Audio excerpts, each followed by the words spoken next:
Welcome to the December 2022 edition of Hunt Cap Mail. I hope everyone had a fantastic Christmas and you weren't on Santa's naughty list this year.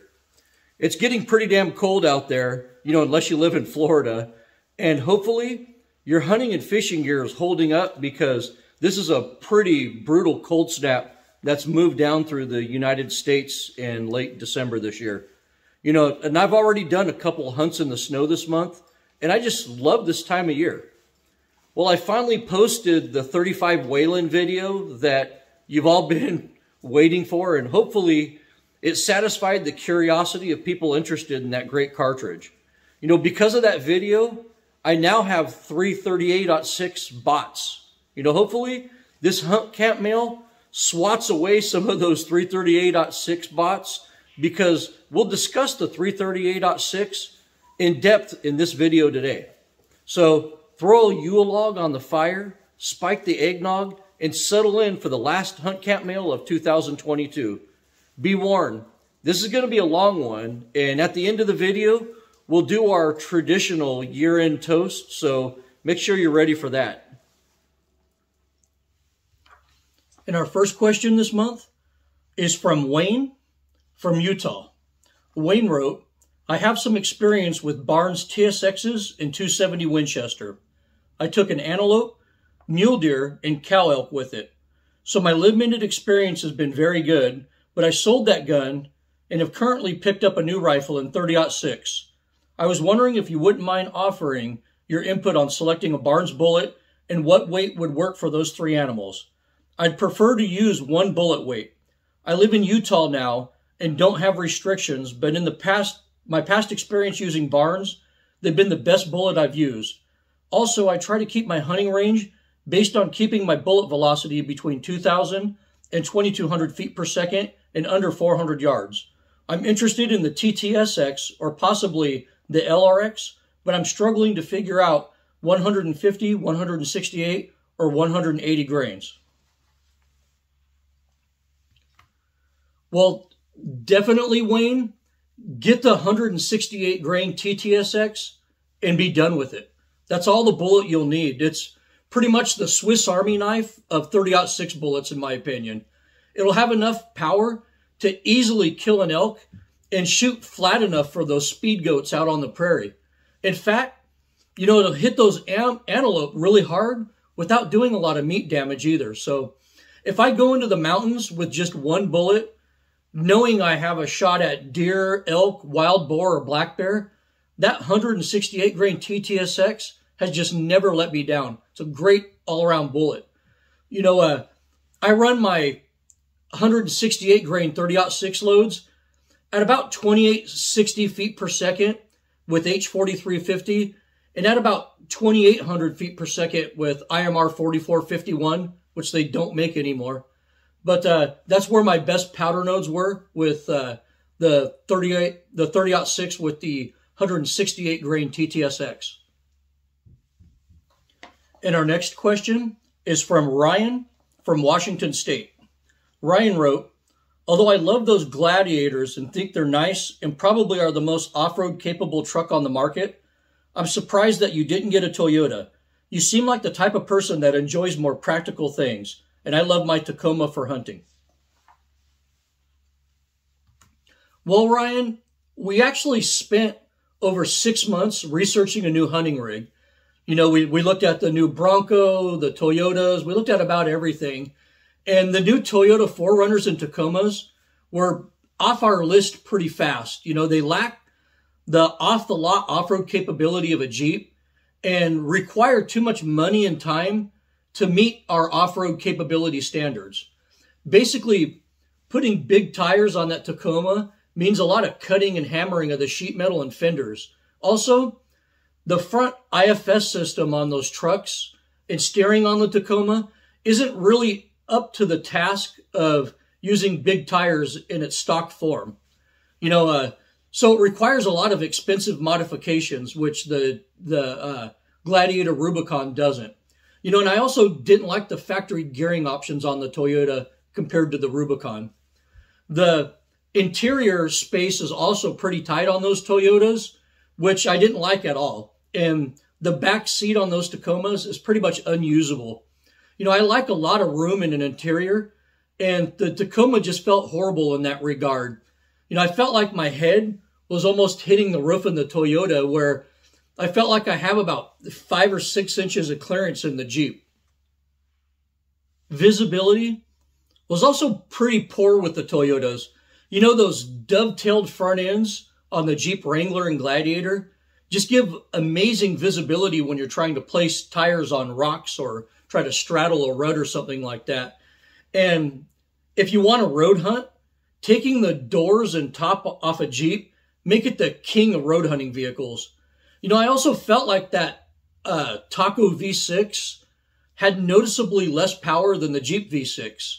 And, you know, I also like the 8-speed transmission on the Jeep better than the 6-speed transmission on that Tacoma.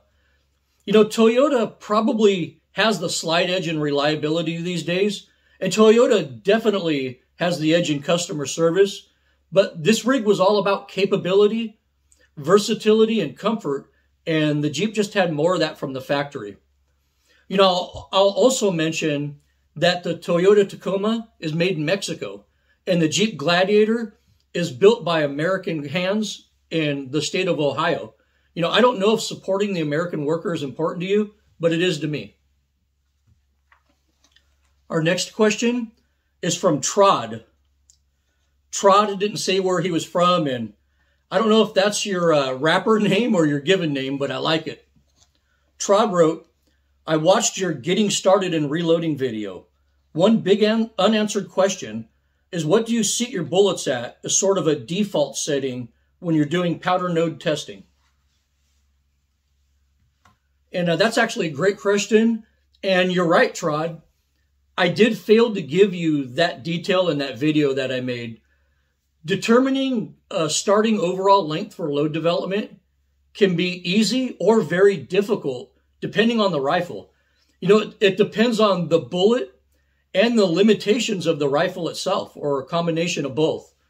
I try to start load development with monometal bullets like Barnes at about 50 thousandths off the lands. You know, and I try to start load development for lead core bullets at about 20 thousandths off the lands. In most rifles, it's as simple as that, and I work from there. But sometimes magazine length won't allow for you to do this, and you have to start load development from an overall length where cartridges reliably feed from your magazine. Also, some rifles have ridiculous amounts of free bore, you know, like Weatherbees and some Tikkas, and you have to just seat the bullet where the case neck puts enough tension on the bullet's bearing surface. So, like I said, it can be easy or complicated depending on the individual rifle. And our next question is from Hagen from Germany, which is a channel favorite. Hagen asked, which bullet weight would you choose in a 308 Barnes TTSX for shots out to a maximum of 100 meters on smaller game such as roe deer and wild boar? Would a lighter 130 grain load work better for smaller game with quicker expansion? Well, Hagen, thanks for the letter again. If your maximum distance is only going to be approximately 100 meters, I'd definitely go heavier rather than lighter in bullet weight. At 100 meters, a 308 Winchester shooting the 150 grain TTSX will be going over 2,600 feet per second on impact. You know, and that's more than enough to expand any copper bullet. You know, 2,600 feet per second on impact will fully expand 150 grain TTSX, I guarantee it.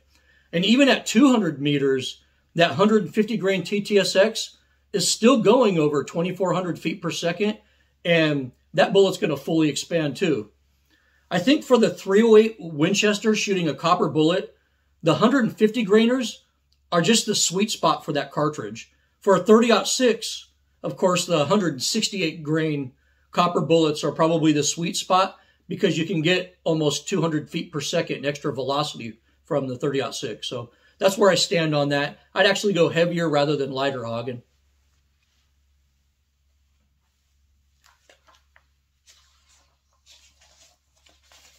And the next question is from Dave from Kansas. Dave wrote, This is the first time I've ever thought of suggesting a subject for one of your videos. That being a compilation, even abbreviated as to the details, on all allowed guns and cartridges in all the states, especially those that formerly were shotgun only. There are some unusual ones like Indiana. Good health and hunting, and Merry Christmas to you and yours. Well, Merry Christmas to you and your family also, Dave. I'll consider it, Dave, but subject matter like that is pretty much a moving target. You know, the details of that video would probably be outdated a year from now. I really wouldn't want somebody to watch a video like that, then use a cartridge that I said was legal and get in trouble because it wasn't legal a year later when they watched that video. I generally try to avoid topics that don't stand the test of time or lose their relevance in the near future, and I think a video like that probably would. And our next question is from Stig from California. Isn't Stig a driver on some TV show? Stig asked, do you notice that quail behave differently depending on the hunting pressure? Well, yeah, hunting pressure definitely affects quail behavior, just like it does for any animal, I think. Hunting pressure makes quail a lot more cautious and wary in my experience. Too much hunting pressure can also cause coveys to move to a different area entirely. This is why I only hunt my secret spots once every 2 to 3 weeks and why I'm constantly scouting for new spots. And our next question, I'm going to consolidate it because it was asked by 4 different people. Jake, Mark, Dick, and Robert. Jake, Mark, Dick, and Robert offered to buy my 35 Whelen Ackley Improved rifle that was featured in my 35 Whelen video. You know, I think you guys kind of misinterpreted me in that video. I suggested not wasting your time doing a 35 Whelen AI rifle. I never said I don't love that rifle. That rifle is almost perfect, and I would never sell that gun. And our next question is from Jim from Arizona. Jim wrote, the 35 Whelen intrigues me because Elmer Keith leveled a record book grizzly with one. But in the end, your video missed the mark because Elmer Keith preferred the bigger 400 Whelen over the 35 Whelen. Did he now? No, not going to do it. Basically, Elmer Keith, James Howe, and Townsend Whelen all own 35 Whelen rifles. All of those 35 Whelen rifles started life as a 400 Whelen rifle, but they were quickly rebarreled to 35 Whelen.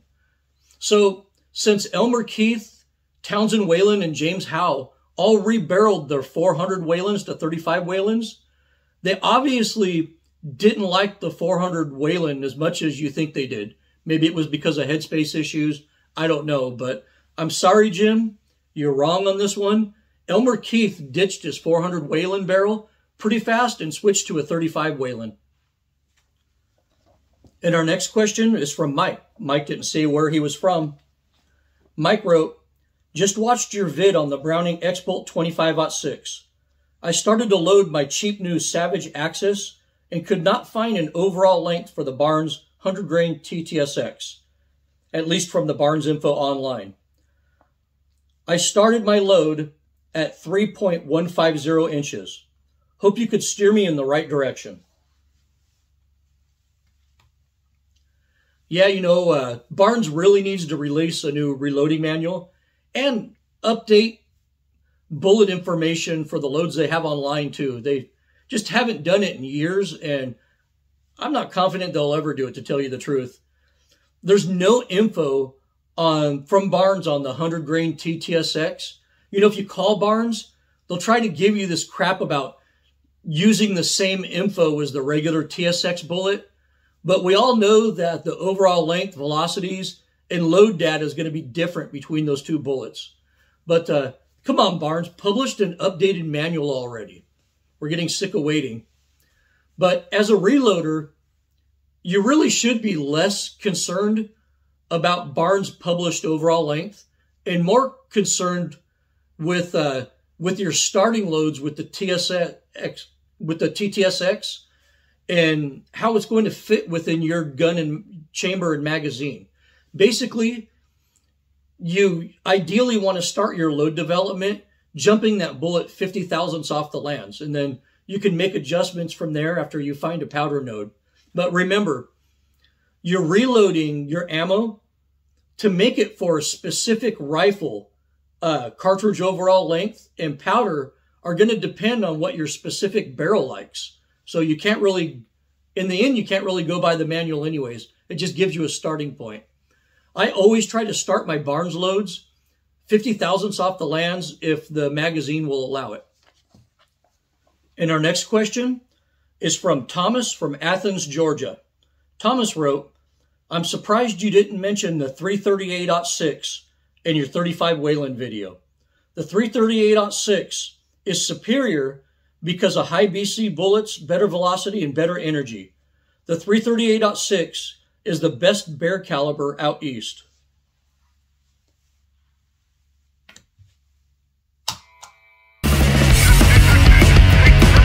Bullshit! Bullshit! Bullshit! Thomas, you get a failing grade on the internet today. The 338-06 is actually a lower velocity cartridge than the 35 Whelen. If you look at, for instance, 225 grain bullets, the 35 Whelen gets almost 200 feet per second of velocity over the 338-06. You heard that right. The 35 Whelen is almost 200 feet per second faster than the 338-06 with the same weight bullet. You know what? I'm going to make a chart and show you how badly the 35 Whelen spanks the 338-06. This chart is a comparison of the 338-06 to the 35 Whelen. And I'm not one of those chumps that skew data by comparing different types of bullets to each other. These are both the exact same bullet design. In this case, the Nosler Partition, which is probably the most popular hunting bullet in the United States. What you'll also see here is you'll generally find that you get about 200 feet per second greater velocity from the 35 Whelen than you do with the 338-06. These are my personal loads here that provide the best accuracy and powder stability for me out of my rifles. And this is using Nosler brass, by the way. You could get the 338-06 up above 2,600 feet per second with the 225 grainers. And you can get the 35 Whelen, well above 2,800 feet per second with the 225 grain bullet. But, especially if you play around with the top edge of a ball powder. But just so you know, all things being equal, the Whelen gives about 200 feet per second over the 338-06 for the hand loader. Within 400 yards right here, which is the maximum ethical kill distance probably for these cartridges, the 35 Whelen is better than the 338-06. It has less drop and wind drift and a lot more power. It also adds more frontal diameter to make a bigger hole on the animal. Less knowledgeable firearm people will claim that the 338-06 has higher BC bullets, but as you could see in this chart, that higher BC doesn't matter inside of 400 yards because the better velocity of the 35 Whelen overcomes the difference in BCs. People who are fixated on ballistic coefficients often look past the awesome performance of the 25 and 35 caliber cartridges because they're so blinded by ballistic coefficients. The 35 Whelen just has noticeably less drift and drop than the 338-06, but let's look at the power difference here. At 300 yards, the Whelen is hitting with about 300 foot-pounds more energy. And even, you know, at 100 yards over here, the Whelen is hitting with a whopping 435 foot-pounds more energy. And this comes with only a slight increase in recoil. The 35 Whelen is just better in almost every way. In addition to the superior ballistics and power of the 35 Whelen within ethical hunting distances, 35 Whelen brass and commercial ammo are also readily available. And by contrast, 338.6 ammo and brass are almost impossible to find. So I hope I settled the 338.6 versus 35 Whelen debate for you. The 35 Whelen is a superior cartridge that operates at the pinnacle of efficiency for the 30-06 case. I know you guys love the 338.6, but I have to say, with the Whelen in existence, why bother with the 338.6? And our next question is from Martin from Spain, or Martin from Spain. Martin wrote, I love all of your videos, Desert Dog. I agree that the 35 Whelen and 9.3x62 are twins, but you can purchase more rifles in 9.3x62. This makes the 9.3x62 a slightly better cartridge in my opinion. Well, thank you for the letter all the way from Spain, Martin. But from the perspective of somebody living in Europe, you're correct. I agree with you. But for somebody living in North America, I believe that the Whelen is a better option. You know, sure, you can order some European rifles chambered from the factory in 9.3x62, but you can have any cheaper used long action rifle rebarreled or rebored to 35 Whelen for cheaper than what a new 9.3 rifle cost in the United States. Also, as you saw in my video, 35 Whelen commercial ammo is really easy to get at the stores here in the United States, where 9.3x62 ammo and brass is just never on the shelves. You know, and I already alluded to 35 Whelen brass is a lot easier to get.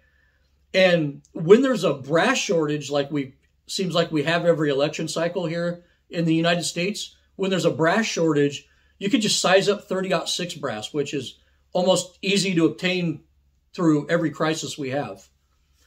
Most Americans also prefer the flatter shooting 200 to 225 grain bullets for the type of animals we have here. And the Whelen has many more options in those lighter bullet weights. So in Europe, the 9.3 is probably a better option. But in America, I think the Whelen is still a better option. Our next question is from Kevin from Little Rock, Arkansas. Kevin wrote, some local waterfowl hunters are switching to tungsten and TSS and claim to be killing ducks at 70 yards.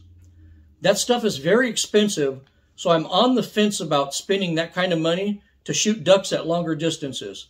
Have you used it? You know, I've switched to TSS for turkey hunting, and I think it's been a real game changer in the turkey hunting world. But turkey hunting only involves, you know, shooting a few shells a year, and it's a precisely aimed shot too. So I think the expense is worth it to me. But I really don't believe it's worth it for duck hunting, you know, in the big picture. And I think some of the reasons people are using it for duck hunting is kind of unethical. You know, nobody should be long distance duck hunting. In the waterfowl hunting world, we call that sky blasting. And it's looked down upon as probably the most unethical thing a waterfowl hunter can do. You know, these iffy shots when you're sky blasting right at the edge of shotgun range are probably where about 90% of ducks are crippled. And taking a gamble on crippling a bird is pretty unethical. Also, even if you down that duck at 70 yards, your chances of recovering that bird go way down depending on where you're hunting. And sky blasting at high flying or circling ducks tends to ruin the hunting for other hunters in the area too, because it often drives waterfowl completely away from the entire area and they don't come back that day. So to combat this, many refuges have shell limits. You know, some of the refuges in my area have a 25 shells in possession per person limit, and some reserves have a 15 shell limit. These shell limits are to ensure that hunters are only shooting closer birds that are decoyed or called in. You know, with a shell limit, every shot needs to count, and it discourages risky shots and sky blasting. In the end, duck hunting isn't about throwing ethics out the window to get a limit of ducks any way you can. Duck hunting is about working the birds into your decoys, spending time with family and friends, watching dogs work, and connecting with Mother Nature. People making 60 or 70-yard shots on ducks aren't hunting for the right reasons. So go ahead and use your steel or bismuth shot and enjoy the thrill of calling and working in birds to your decoys, because that's what duck hunting is all about. And our next question is from Khalil. Khalil wrote, I watched your duplex reticle video and was wondering why hunters prefer second focal plane scopes. Hunters prefer second focal plane scopes because they want a big clear reticle at all magnifications. Most hunters walk around with their scopes on the lowest power setting in case they need to make a quick shot as they bump into an animal or a shot presents itself all of a sudden. And they want a second focal plane scope so they can quickly find that animal, you know, while quickly looking through that scope without having to make adjustments or try to find it. So lower magnification is more important to hunters than high magnification. And we need the reticle large and clear at its lowest settings, and second focal plane scopes offer that. And our next question is from Muhammad. Muhammad wrote, in a video on YouTube I watched, a guy was comparing a Browning X-Bolt and a Tikka T3X. One of the points he mentioned was X-Bolts have fast barrels and Tikkas have slow barrels. So the muzzle velocity on the X-Bolt is more than Tikka with the same barrel length and the same cartridge. Oh boy. I'd hit the bullshit button from the guy who told you that, but not for you, Muhammad. You know, there's a couple of problems with what this so-called YouTube expert said. First of all, manufacturers are all over the place with their twist weights. You know, some of their chamberings have slower twist weights and some of their chamberings have faster ones. And your YouTube expert got his physics a little bit mixed up too. The slower twist barrel would actually be slightly faster, and the faster twist barrel would stabilize bullets better. Secondly, although slower twist barrels have a slight velocity advantage, the advantage is just so small that you wouldn't be able to notice it. Brian Litz tested the correlation between velocity and twist rate in his book, Modern Advancements in Shooting. Litz basically tested 1 in 12 to 1 in 8 twist barrels in laboratory conditions.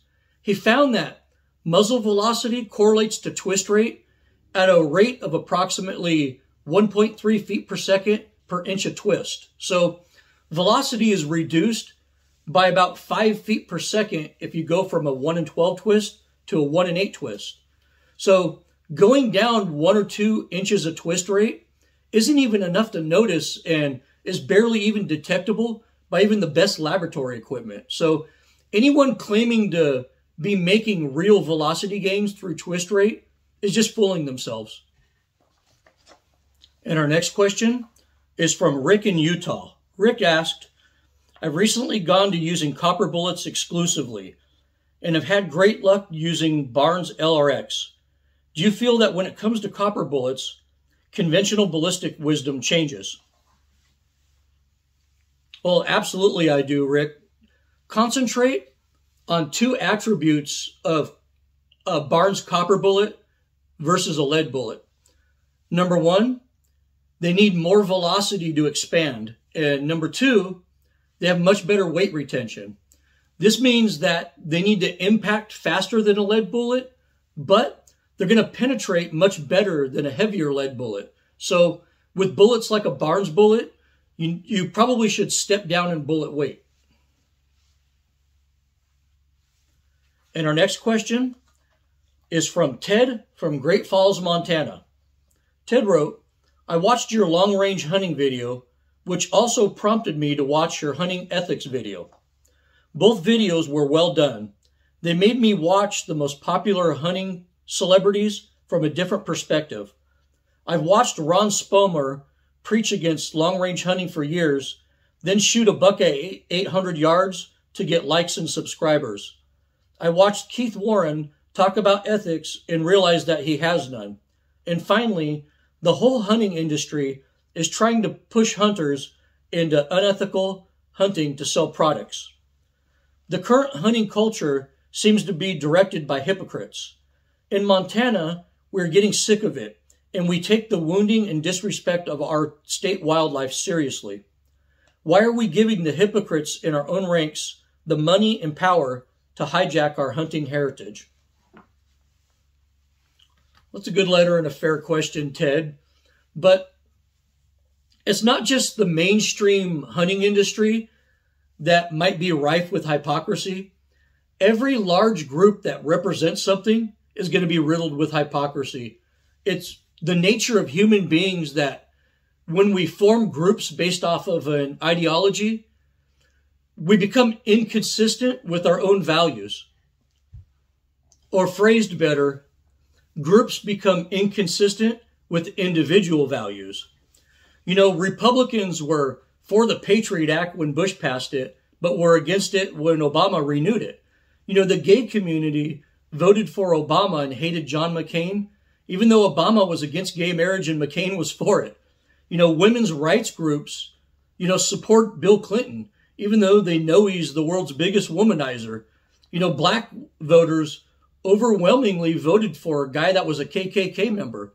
You know, the NRA contributed to anti-gun candidates in the past. That's all hypocrisy. So when we look at people as a group, you'll always find hypocrisy. That's why you shouldn't look at people as a group, but rather as individuals.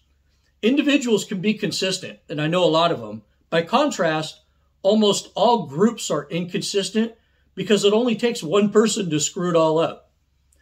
As far as hypocrisy goes, I honestly don't think that the hunting industry as a whole is as bad as you probably think. Ron Spomer is not a hypocrite, in my opinion. I really think he regrets making that video that you reference. He took complete responsibility for it and admitted that it probably wasn't the right thing to do, and that's good enough for me. And you also mentioned Keith Warren as an example of hypocrisy in the hunting industry. But Keith Warren is just an unethical guy. When anti-hunters talk about things like bloodlust or lack of respect or having no honor, the king of canned hunts is usually their example. Even though he's an unethical hunter, I don't think he's a hypocrite. In fact, he's consistently unethical. And the hunting industry as a whole aren't really hypocrites, in my opinion, either. They're just corporations that are perfectly happy taking the low road for profits.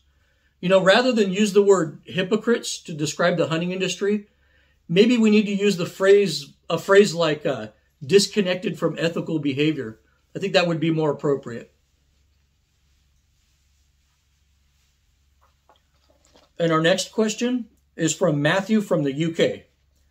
Matthew wrote, Brits love your channel, Desert Dog. As you know, the UK is attempting to ban all lead ammunition, like your state of California did. When researching copper bullets, it seems like they failed to do significant damage in gelatin blocks compared to traditional lead bullets. Do copper bullets result in more wounded animals escaping after the shot? That's a fair question, and one I asked myself when I started using lead bullets. The first thing you need to do, though, is disregard most of what you see in gel block testing. Bullet manufacturers love to manipulate people into thinking that their lead cup and core bullets are just devastating by showing gel blocks just expanding and jumping and jiggling all over the place. Then they'll show you the video of it in slow motion and claim, look at all that hydrostatic shock. But all of that jiggling and jumping and expanding of that gel block really doesn't mean what you think it does. And it's definitely not the most important variable as to what kills an animal. You know, even the whole concept of hydrostatic shock is grossly unreliable and relies mostly on the animal's state of being when it's shot. So hydrostatic shock is unreliable and it cannot be counted on. What a gel block test will tell you, though, is how well a bullet expands at a given distance, how well it stabilizes, how well it penetrates through the medium, and how well it retains its weight. So disregard what happens to the gel and look at what happens to the bullet, because that's what's important here. If you look at what really matters in gel block testing, you'll see that most copper bullets perform exceptionally as long as the impact velocity is high enough for the bullet to achieve full expansion.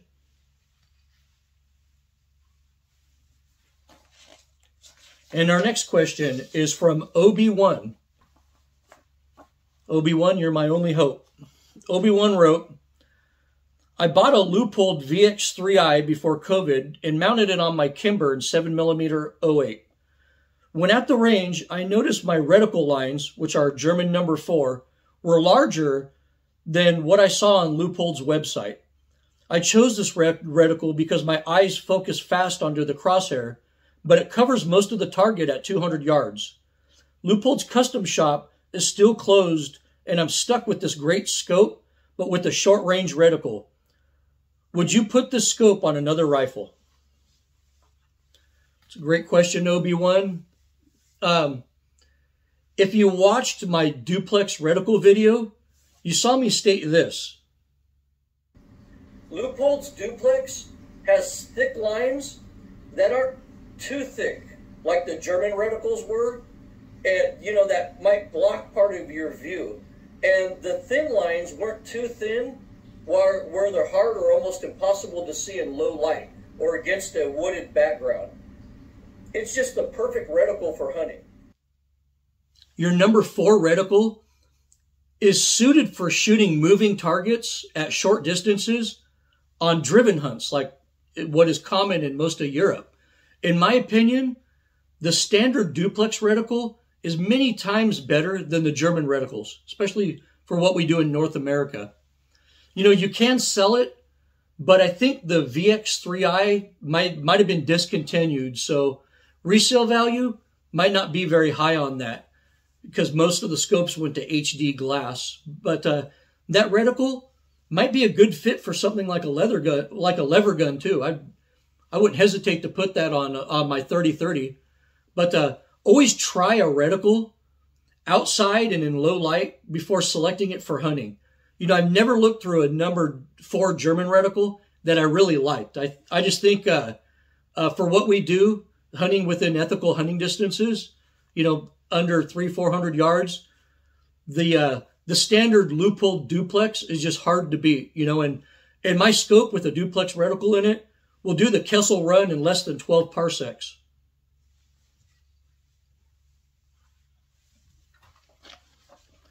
And our next question is from Zach in Texas. Zach wrote, I noticed a new can of IMR 4166 had what appeared to be water coming from around the lid. But after a closer look, it was more like an oil. So I opened the lid and a rust-colored smoke started coming out, and it was extremely powerful. My question to you is, have you ever encountered anything like this before? I've been reloading for almost 15 years now and have never seen anything like this. Makes me wonder if it has something to do with that copper fouling cleaner breaking down in that powder. Wow, and he sent pictures of this too, and it looked pretty nasty. But this letter that Zach wrote me really shocked me because he's the 3rd person to write me in the last year about their IMR and Enduron powders having similar issues to this, which is weird. You know, they all three people that wrote me, including Zach here, complained about a foul-smelling visible fumes coming out of the canister and a buildup of a nasty oily substance on top. You know, the first couple letters I got concerning this, I'll admit I kind of wrote it off and just suggested that they call Hodgdon, but now I see a worrisome pattern developing with this. But this definitely sounds like some type of chemical reaction was taking place within the canister. You know, what's strange is that Hodgdon discontinued their entire line of Enduron powders this last summer. I think it was in August. And, you know, I wanted more 4451 powder, and I found out it was completely discontinued. And I called them, and they said they discontinued it. But they claim they discontinued the Enduron powders this year because of procurement issues with materials. But I'm starting to think that there's more to it, and there was something seriously wrong with these powders that was causing random chemical reactions in unopened containers. You know, Hodgdon might be covering their asses here. You know, those Enduron powders are double base powders, meaning that they have nitroglycerin as an active ingredient. And nitroglycerin, in its most dangerous form, is an oily liquid. And you described an oily liquid around the lid of your canister. So I'd call Hodgdon now, and I would proceed with caution on this. Well, to follow up on this Enduron powder issue, Zach was able to contact Hodgdon, and they told him to dispose of his Enduron powder as fertilizer, like out in the garden or something. And they're sending him several pounds of 4350 powder as a replacement. And this just all seems kind of fishy to me still, especially since while this was going on, they suddenly discontinued all their Enduron powders. But we'll see how it plays out. And our last question is from Douglas from Michigan. Douglas wrote, I saw the Shotkam footage from your bird hunting videos, and they look impressive. I'm thinking of buying a Shotkam, but they are expensive. In your honest opinion, are they worth the money? You know what, Douglas? My Shotkam is the single best investment I've ever made to improve my shotgun efficiency and proficiency. You know, in the past, I used to blame ammo and chokes for bad shooting. You know, I'd often say, man, those birds are just too tough today. I can't bring them down. But after you zero your Shotkam and start using it, you find out that almost all of your misses are technical errors caused by poor technique or bad gun fit. You know, I guarantee you, if you're shooting poorly, the Shotkam is going to reveal the real issue. And you're also going to learn the truth about ammo. You know, a proper level lead on a bird will usually put it down regardless if you're shooting lead or steel or bismuth. You know, if you aren't killing birds, stop blaming the ammo and get a Shotkam to figure out what you're doing wrong. The Shotkam is the ultimate self-evaluation tool to the shotgunner, in my opinion. Well, that wraps up December's mail. Here's this month's memes for you to enjoy.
Overall, 2022 was a decent year.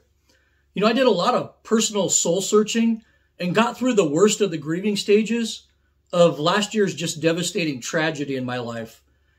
And also making it back to Africa in 2022 was just the therapy I needed to get my mind right again. That trip was just more than I ever could have hoped for. And I really hope all of you get to experience something like that in your lives one day. You know, I hope you were able to contact loved ones for the holidays and reflect on the value of having them in your life. You know, I hope you were able to bury grudges against other people and extinguish any lingering negativity from your heart. You know, life is just too short to spend it stressing on hate or frivolous drama. You know, if you find yourself without the company of friends or family this holiday, take notice that you're not alone. You're right here with the Desert Dog Outdoors family. And I'd like to propose a toast. Frank will notice this bottle.